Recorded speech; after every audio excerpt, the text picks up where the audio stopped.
Hello, my name is Robbie Ward. I'm the local government reporter for the Daily Journal, and this week marks the 3 months since the April 28th tornado ripped through Tupelo and Lee County, and many parts of the city were impacted, but particularly neighborhoods in the pathway. And joining me this evening are three people who have a very strong interest in Tupelo neighborhoods, and also a woman who has a very strong interest in Tupelo's long-term recovery from the tornado. And so we're going to have a more or less a open discussion, conversation about the tornado, how it's impacted neighborhoods, how it can how it's changed literally neighborhoods, really also for, ironically, for the good. And so maybe we'll just go right along. And so to the far end of me, we have Keith Kantack. He's the Joyner Neighborhood Association president. We have Kathryn, she's the Sharon Hills Neighborhood Association president. And we have Clay Brown, who has been in Tupelo for about 2 weeks now. She's the case management coordinator for the long-term recovery committee that covers Tupelo, Lee County, and Itawamba County. And we have Sherry Elmore. She's the Neighborhood Association president for the Bel Air neighborhood. So there's been such talk. There's been such talk throughout the city with people I've talked to, or with people discussing the impact of neighborhoods. Well, maybe some of you can tell us about. Tell us what is it about your neighborhood that prior to the tornado made you care enough to serve a leadership role in the neighborhood association? Maybe Keith, you want to start over there? Well, I think one of the things about Joyner neighborhood is that it's sort of I don't know, the essence of Americana in some sense, because you can go to a lot of cities and it's hard to find neighborhoods that sort of go through the socioeconomic scales. It's hard to find middle-class neighborhoods that are vibrant, in the middle of the city and all of that. And Joyner has all of that and had all of that, and it's a very unique place. We have 6 or 7 churches in our neighborhood. We have Joyner School. We are completely connected to thoroughfares that bring us everywhere in the city. It's almost like living in what I call Midtown Atlanta sort of type of comparison. So it's a very unique place. It continues to be that, and that's what attracted us, and that's what keeps us in Joyner is the vast different types of people, the energy, and all of the services that we have access to. And Kathryn, what is it about Sharon Hills? I know that one of the things you'd mentioned to me is the trees. Of course, the trees. Sharon Hills is a unique neighborhood because we're a small neighborhood. We have around 40 homes. And I guess the location is proximity to everything in Tupelo, but it was also secluded. We were covered in trees, completely shaded. And so the trees definitely were a perk of the neighborhood. I never had to put sunscreen on to walk in the neighborhood, but also just the close knit of the neighbors. And you can go next door, pour a cup of sugar, or go 3 doors down and have a play date, or drink wine with your neighbors. So that's what drew us to the Sharon Hills neighborhood. And Bel Air, I live in the Joyner neighborhood, and when I run, I'll run to your neighborhood. So, Sherry, tell us a little about what makes Bel Air what it is. Well, Bel Air, I guess Well, we're right off of McCullough Boulevard, and we are so close to Joyner.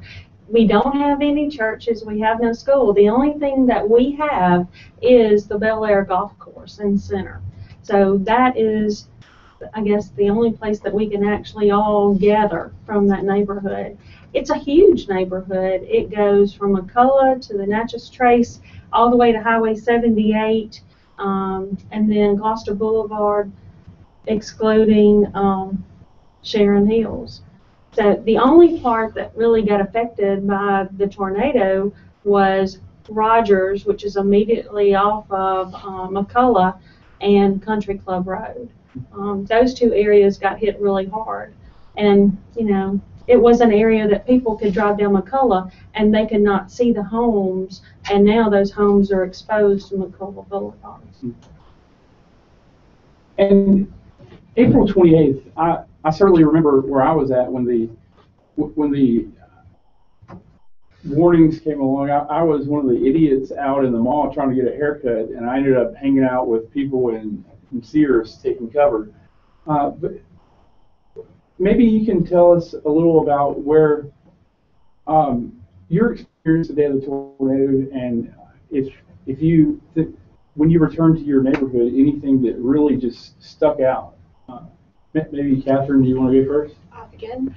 On the day of the tornado, we were at home, my two children, a 3-year-old and a 1-year-old, and we were having our lunch and every day, starting our afternoon. We've been paying attention to the weather, knew it was getting a little dicey, but definitely following it. I called a friend who doesn't have a basement and 2 of our neighbors who didn't have basements to see if they wanted to come take refuge in our basement during the storm if it got to that point.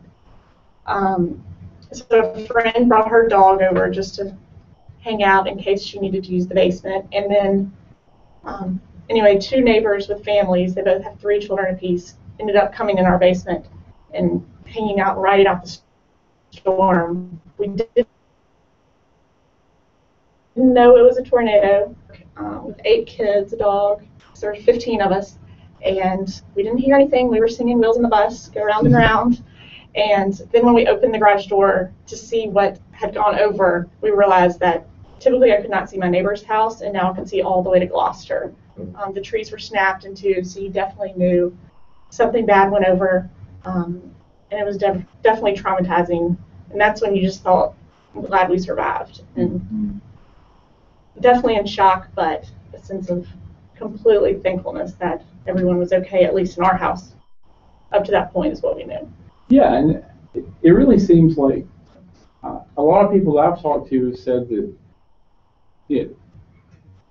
the tornado really devastated, but at the same time, the city had no deaths, and the one death in the whole county resulted from someone hydroplaning. So, in a lot of ways, I think that Tupelo really was fortunate.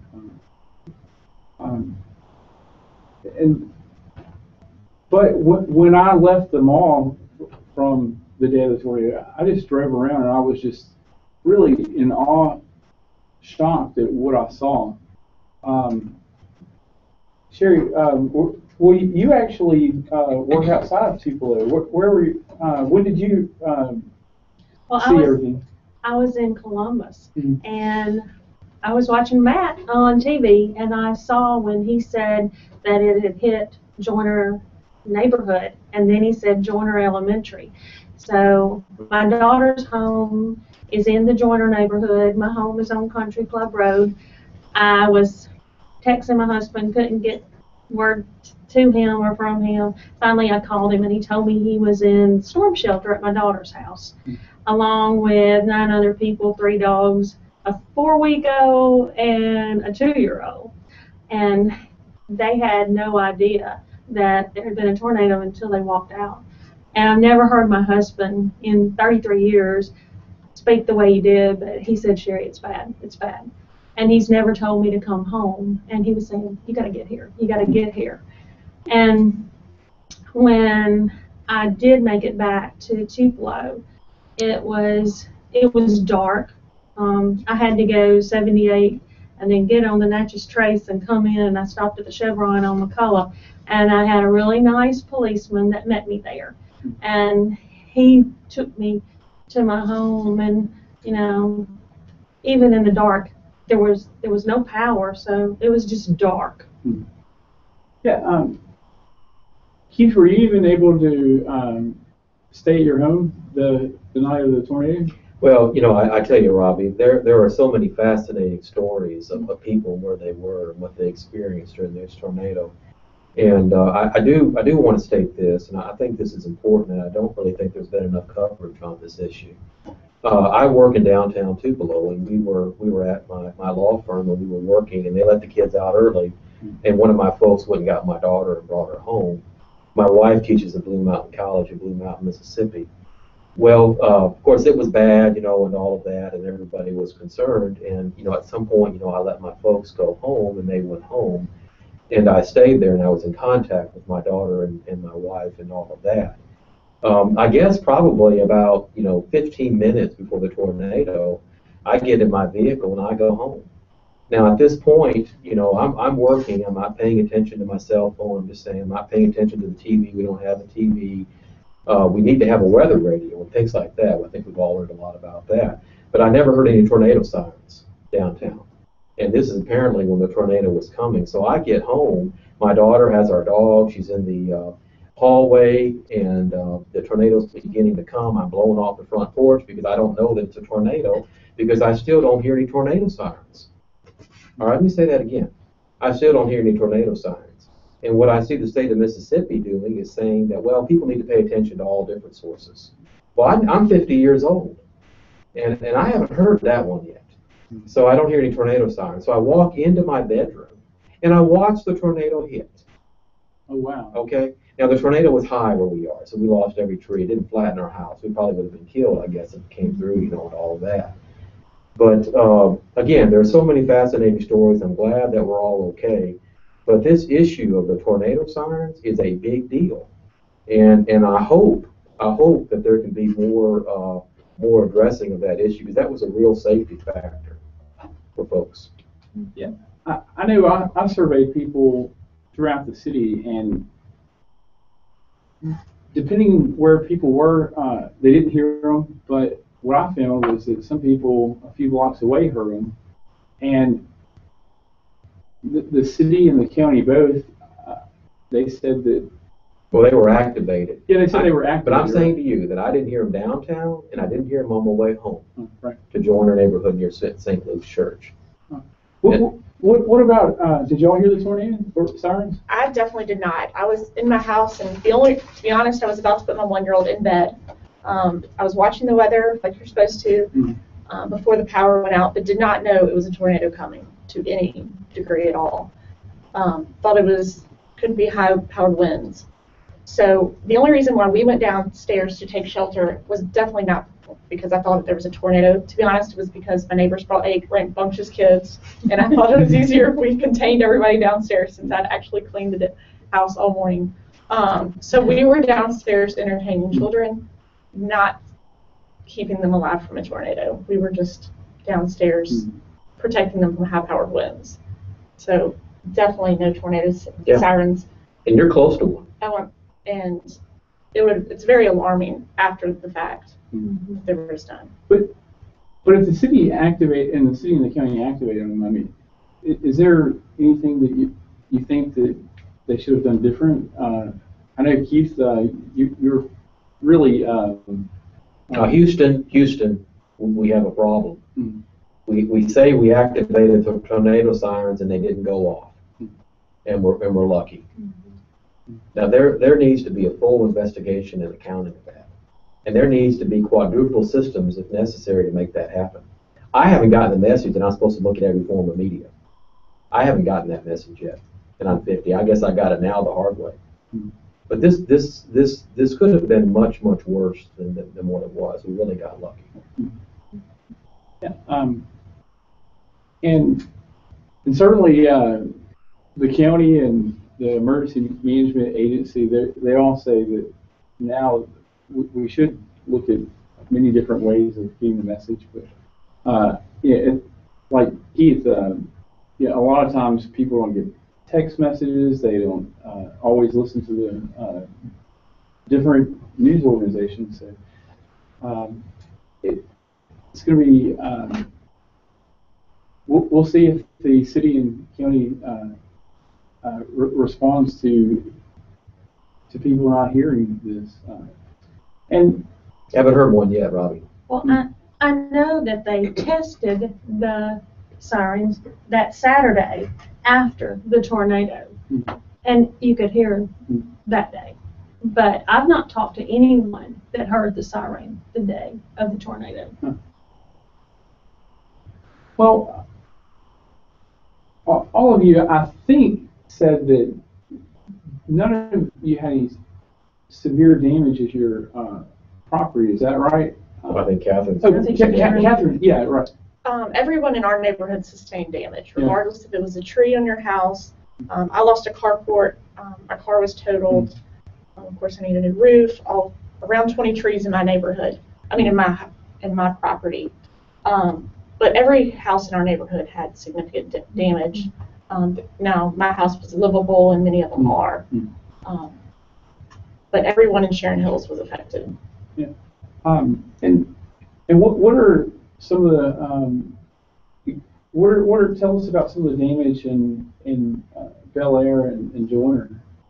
Well, I mean, there was, I don't know how many homes, but everyone that lives across the street from me on Country Club, I think that's 5 homes, no one lives in their home. They've been displaced since the tornado. I mean, the house that's immediately across from me, hers is down to it's just the walls. They've had to gut everything. It would have just been easier, it looks to me like, if they'd have just demolished it and started over. But she said insurance wouldn't do it that way. The house that's to the left of me, the whole one side just caved in. We were lucky. We lost 17 trees and only 1 tree fell on the house. We still haven't gotten our roof repaired, waiting on contractor who's working on people that have more of a need. So we did have damage, but not like other people. We've had, along Rogers, those homes, there's still several people that do not live in those homes. It's a rebuilding. Well, and speaking of, 5 houses around that people aren't living in them, I know there are a number of signs that I've seen in Joyner that say for sale. And these properties are damaged, and they'll either need to be repaired or demolished. One of the things all 3 of your neighborhoods did was pass the neighborhood conservation overlay districts. How important are those districts for the neighborhoods? And I guess I need to pause for just a second. Anyone out there who has a question, feel free to tweet to us using the hashtag 3TUP. Also, if you have a Google Voice or Google Plus account, you can ask us questions directly on here. But Keith, Joyner was the first neighborhood that passed the conservation district. How key is it to Joyner? Well, Robbie, I think it's both important symbolically, and I think it's going to be relatively important substantively. I think probably the most important thing about it was the fact that the city made this available to the neighborhoods, and that we all came together and we passed it, and we were excited about that process. And of course, that process brought out all different types of folks, in the vote. It brought out people. We had 8 people running for 3 spots on the committee, which just ensures that structures that are being rebuilt or fixed are unified, with the structures around the area.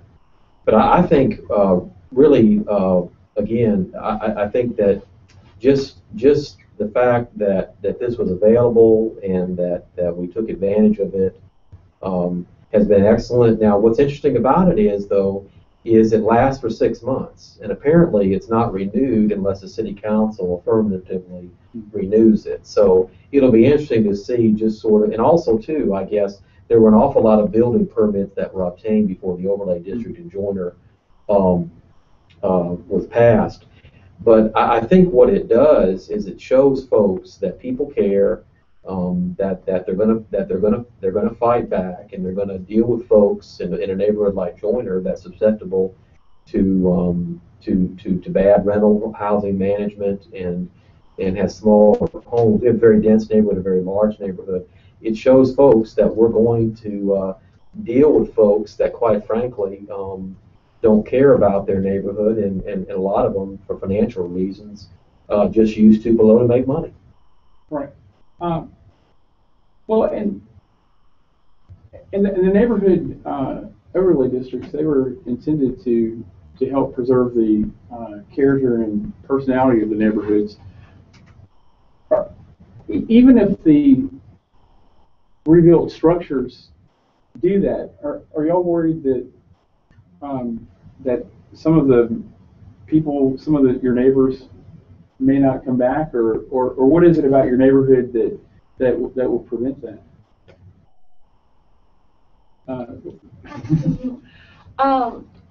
Many of our neighbors, or I guess everyone, was affected by it. We're not really scared people are going to leave and not come back. We had different types of damage. We're more so worried about people coming in who are trying to, there was a few already houses in the neighborhood being for sale, and we were more thinking people coming into our neighborhood who didn't experience the emotional toll that the tornado took on all of us, which has been, not only a physical side of the neighborhood, but you're definitely emotionally impacted by it. And we don't want someone coming in just thinking, oh, they can fix up a house and then sell it to make profit. We're definitely in there. A lot of the neighbors are in there for the long term. They've lived there 30 years, and they've fallen in love with the neighborhood. The tornado is not going to take that away. It took out some parts of the trees, the shade, but there's a lot of positives that have come out of the tornado. And I think those in the neighborhood are grasping tight to those characteristics that came out to protect our neighborhood and to really just preserve us as a neighborhood. Yeah, and in Bel Air, I talked to a couple. I believe they moved there about 6 months or so ago, and they said they're rebuilding and staying there. Neighborhoods and the quality of neighborhoods in Tupelo have just been an ongoing issue throughout the city. How important is it for even though Bel Air wasn't impacted throughout the whole area, that's a very important section that was impacted. And as a neighborhood, what does it mean for the place to come back? Well, Bel Air had a neighborhood association before this, but it was not active. And since the tornado, the neighborhood association has become very active. It's bringing people together. And the people on Rogers and the south end of Country Club that were affected are seeing that the people on Van Street and Lakeshire are concerned for them and want to help them. We've already done a golf tournament to help raise money for the barrier between McCullough Boulevard and those homes on Rogers. Because those homes, you can drive down McCullough Boulevard and you can see what they're watching on TV. You can, they have no privacy. Yeah. Well, and Clay, just to kind of bring you into the conversation, I'm not sure how many people you've told in the 2 weeks that you've been here, but you actually survived Hurricane Camille, and you were at your house, and you've worked with a number of different communities that have had natural disasters. Some of these experiences that we're talking about, Are these pretty common from your experience in different places? They are. They're a disaster is a disaster, and every experience is different. And it really does take a community to put it back together. My experience is it's a very strengthening time, and we talked today. You helped me kind of survey the neighborhoods, and in not too long, you'll be able to have some retrospect and begin to reflect the impact of the tornado and the good part of it. And it will get better. I've heard the sirens issue in lots of other communities before, so this is not new. Sometimes they're there and they're just not activated because they hadn't had a tornado in so many years. So it's not all the issues that I'm hearing are very important, and that is going to be some of the good things that come out of this assessment and rebuilding. Tupelo will be a lot stronger, more connected. And I will say, in reference to something that Kathryn said, the long-term recovery team has different committees, and one of them is a counseling subcommittee. And First Pres, it's headed by First Pres Carson Overstreet. They're working on that piece, what that's going to look like. Haven't really been able to sit down with Carson and see exactly what her plans are, but I know there's some training that's going to happen. So we talked today about, I was a child in 1969 and went through a pretty good experience, pretty bad experience really, and emotional healing, it takes a while. And for me, it didn't have closure until, 36 years later, when I went back to Katrina in the same neighborhoods. There were some issues that I didn't even know were down there, just deep. And I got a lot of closure on it. And so one good thing about a disaster is it just pricks your ears to what a disaster is and other communities that go through it. And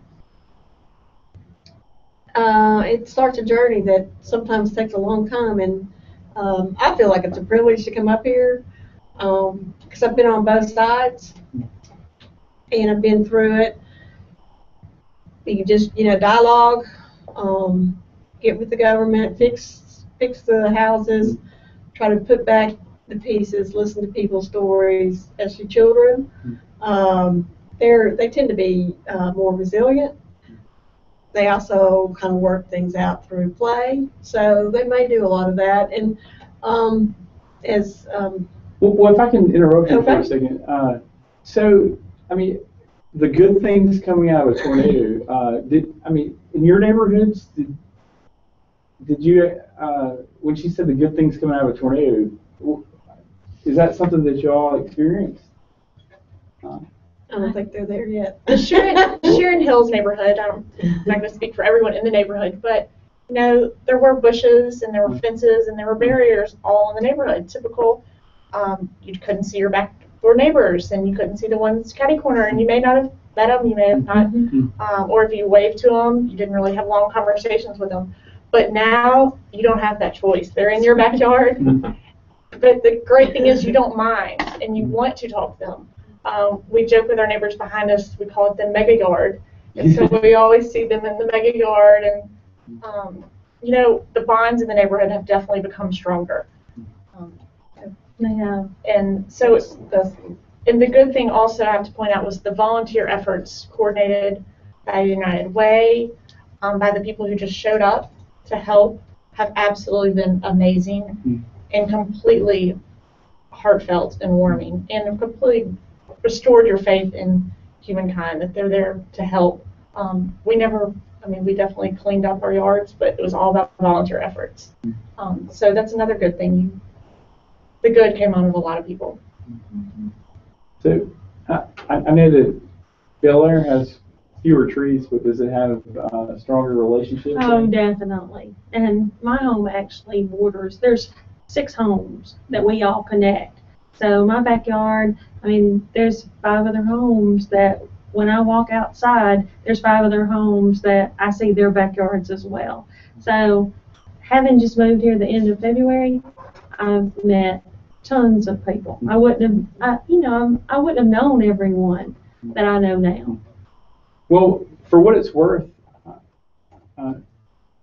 MEMA's spokesperson, he just always compliments this area when he mentions the volunteer effort. He said that he's aware of very few communities in the state that's had the volunteer response. 3,000 volunteers that the United Way has coordinated, but 3,000 more through 8 Days of Hope. And speaking of volunteers, this past weekend was the last weekend to have that group push to eliminate debris, and so you're probably seeing a few more mailboxes or sidewalks or something like that. And when Clay and I drove through Joyner today, it seemed kind of odd to not see the debris. For your neighborhoods, I mean, what does it mean? What does it mean for the debris to disappear from the area? Well, so much of our identity with our neighborhoods is wrapped up in the trees and the vegetation, and essentially all of that is gone now. So it's very different, and it's very it still feels negative.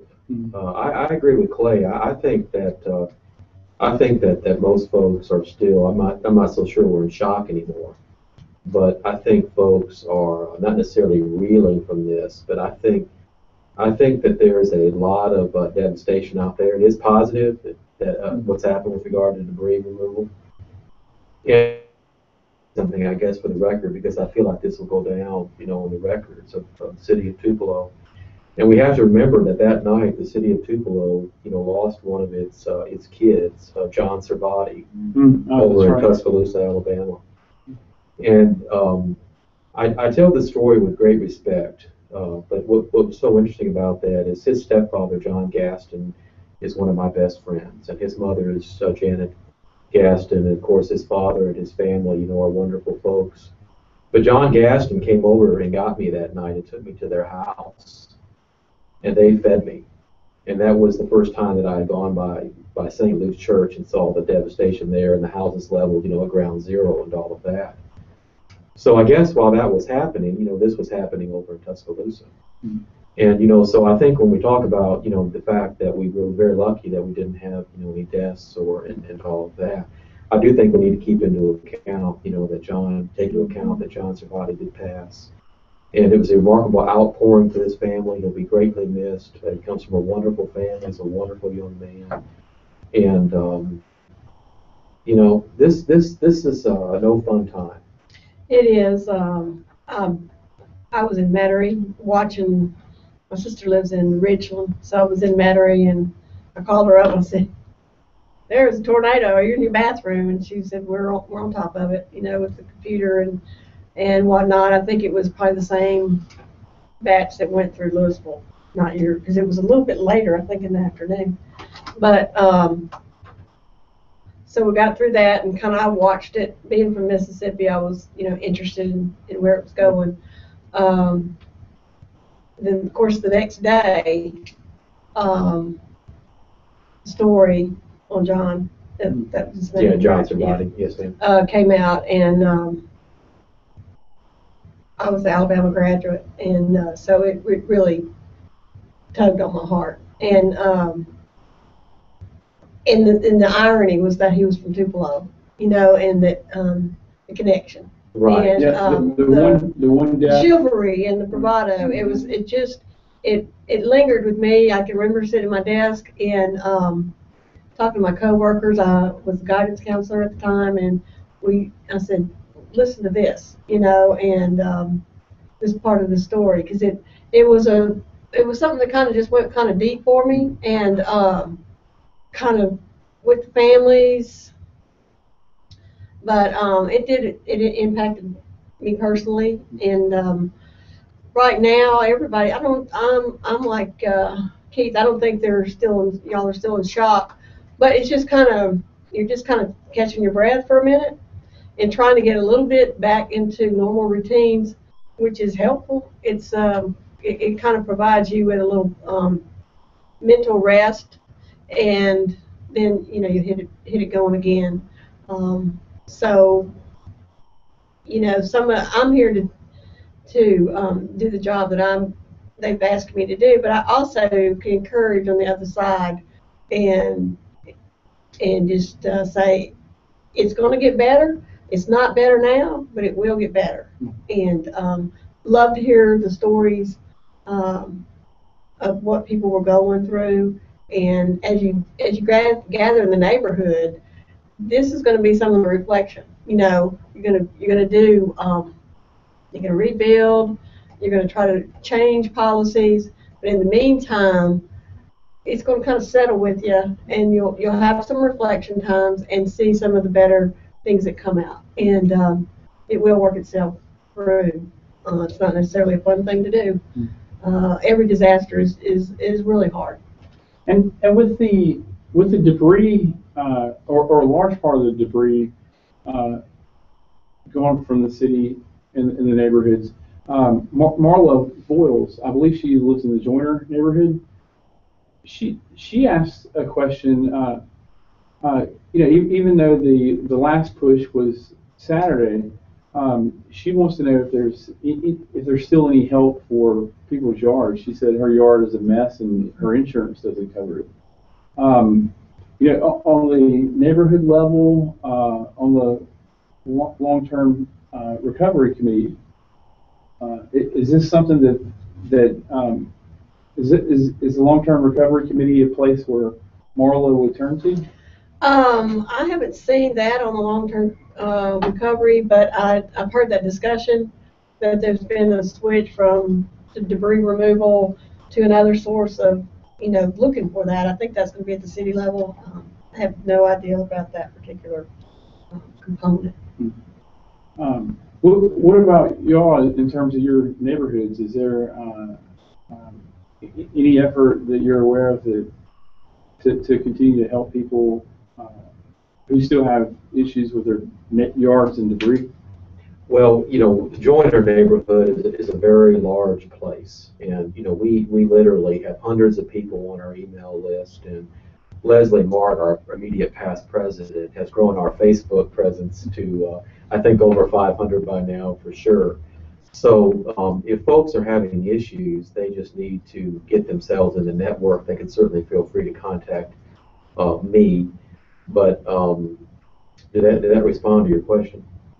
Yeah, certainly on the Contact the Neighborhood Association, and from what I understand, the United Way is still.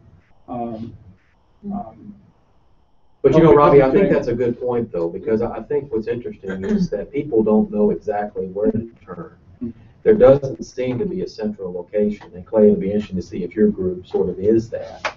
But there may need to be some education by the Daily Journal to folks, on that issue, because I think that there is somewhat of a breakdown on that. I mean, most folks, like you say, are managing their own cases, but we have to realize that there are a lot of people that are not like us at this table that truly do need help and are confused. Older folks, folks with just different issues and all of that. So I know with 8 Days of Hope, we kind of, my staff got a printout. They shared the printout of the jobs that they did, and I noticed yesterday as I was going through what was done and what was not done. I think there was a rain day there on Friday that impeded some of their projected plans.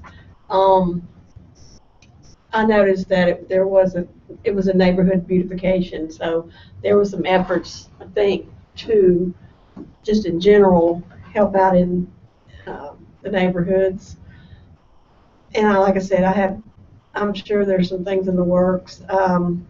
there were some issues, I know, with the root balls in the backyard and some apprehension on the machinery.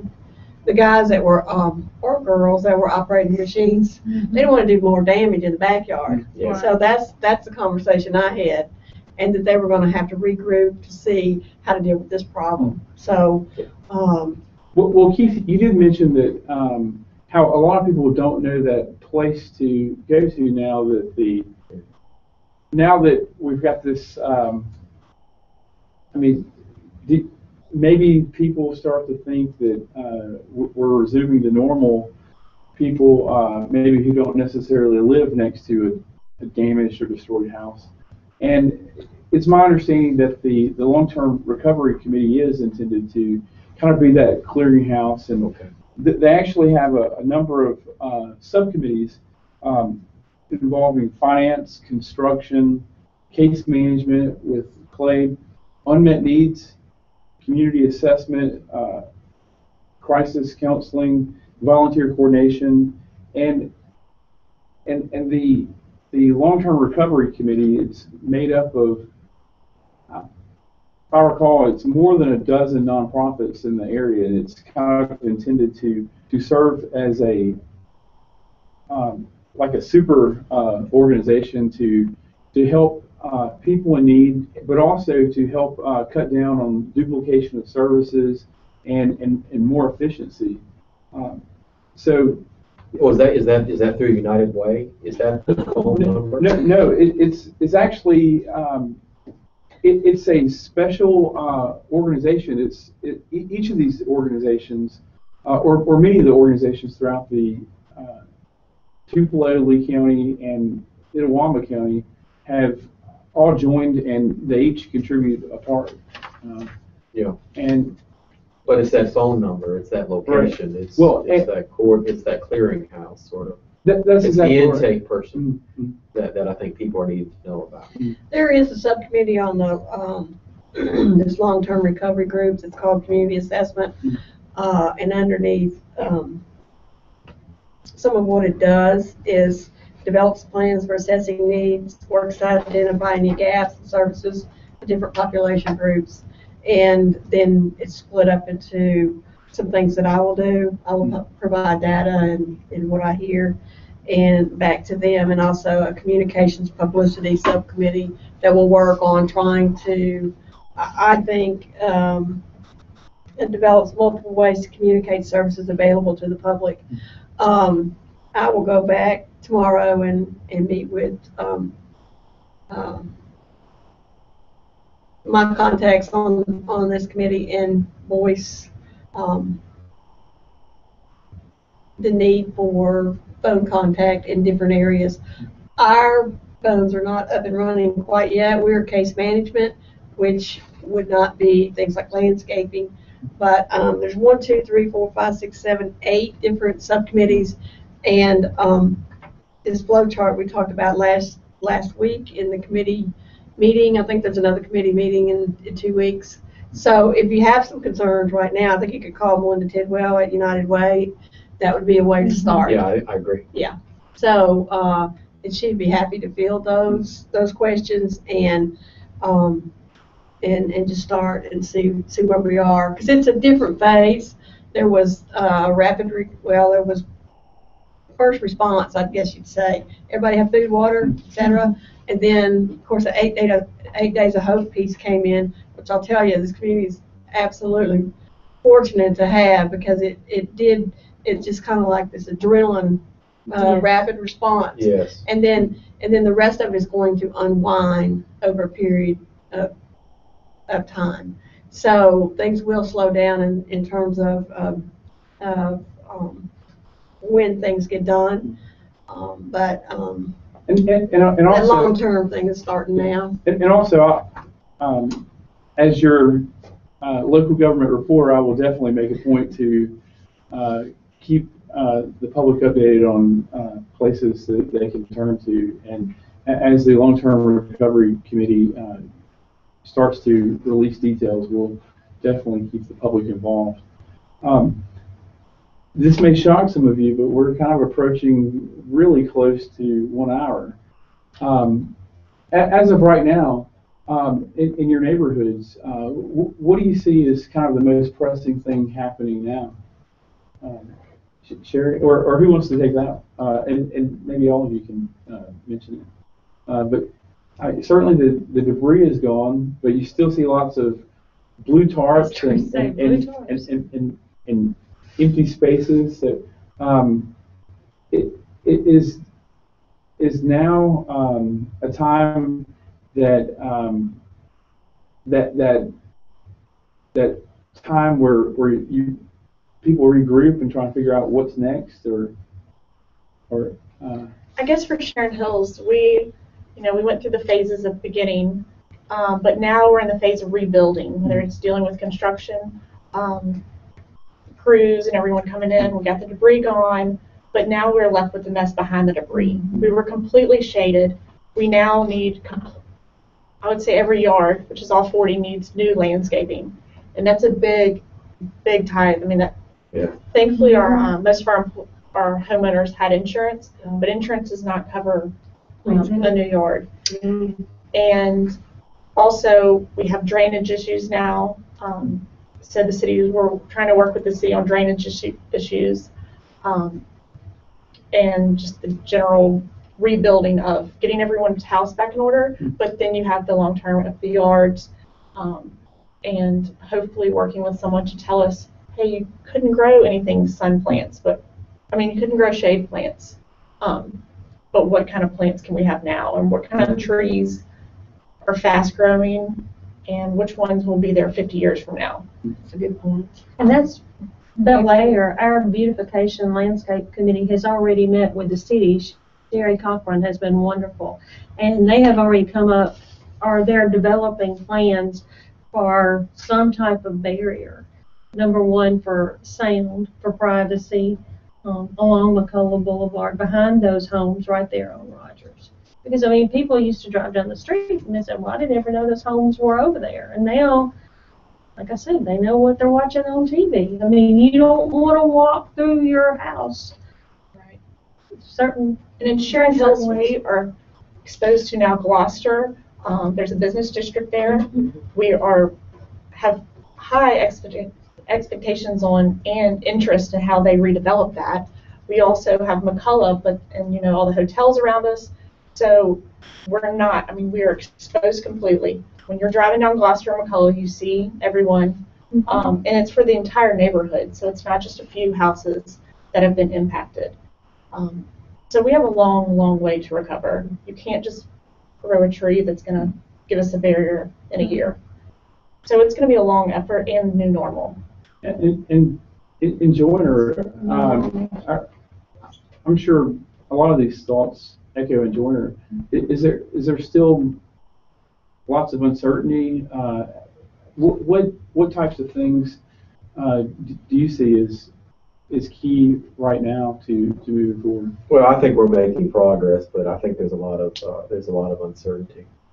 And I think the Joyner neighborhood has a lot of sources of value, but let's face it, one of our largest sources of value was our trees. Mm-hmm. And it's interesting, I think, and this affects everyone. You sort of have to ask yourself, on a percentage basis, what value was lost in the terms of the value and sales price of your home that day? Mm-hmm. Was it 10%, 15%, 20%, or more? And the answer to all those questions, could be yes. But I know that that I spoke my mind here tonight, and I appreciate you giving us the opportunity to be able to do that.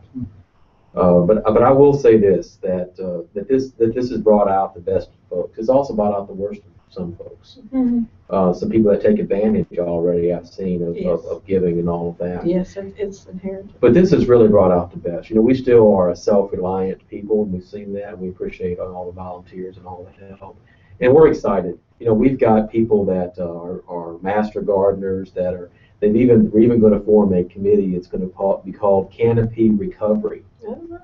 And Joyner Neighborhood Association is going to have a huge or big event this Thursday night at our neighborhood association meeting. Folks from MSU and different places are going to come in and begin to talk about this process of canopy and vegetation and all of that. So there's there's a lot to look forward to. I agree with Kathryn that it'll be a new normal. I think we've all got to hang in there.